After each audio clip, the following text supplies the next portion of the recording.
হে বড় ভাই, welcome to my YouTube channel. তো আজকে আবার মিম রিভিউ।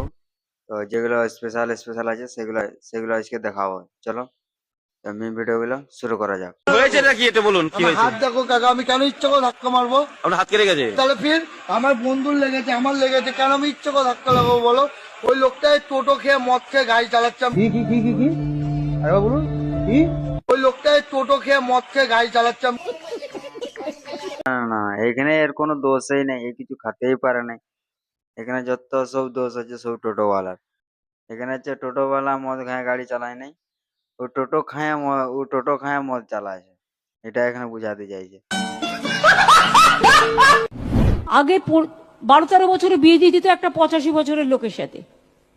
ফলে সে যখন মারা যেত আচ্ছা, তখন ওই মেয়েটিকেও তার সাথে পুড়িয়ে দেওয়া হতো। এটা রোধ করেছিলেন ঈশ্বরচন্দ্র বিদ্যাসাগর মহাশয়। ছলো ছলো নয়নে। এ ভাই, যদি ঈশ্বরচন্দ্র বিদ্যাসাগর দেওয়া প্রথা যদি বন্ধ করেছিল, মানে হচ্ছে বাল্য বিবাহ যদি বন্ধ করেছিল, বর্ণ পরিচয় তাহলে কে করেছিল? রাজা রামমোহন রায়। এটা বকচোদি করার একটা লিমিট থাকে, কিন্তু এরা সেই বকচোদি করার লিমিট তো পুরো ক্রস করে নিয়েছে, পুরা ক্রস।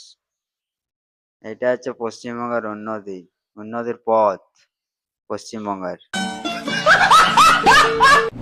আপনারা কি জানেন, দেশে যখন স্বাধীনতা যুদ্ধ আচ্ছা, হয়েছিল আমি নিজে আন্দামান সেলুলার জেলে গিয়েছিলাম।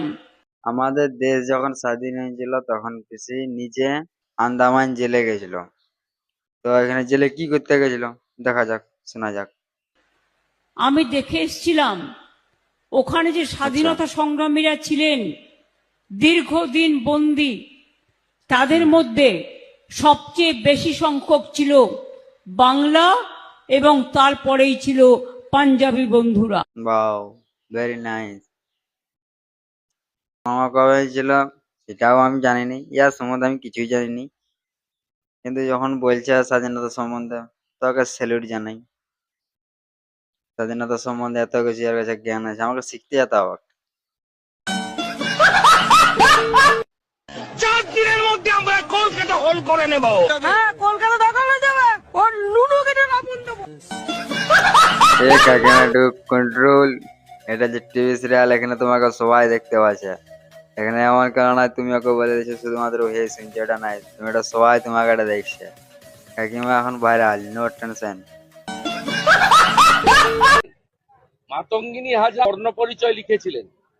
কি আরে বলুন। তো বলার না, মাতঙ্গিনী হাজরা বর্ণপরিচয় লিখেছিলেন।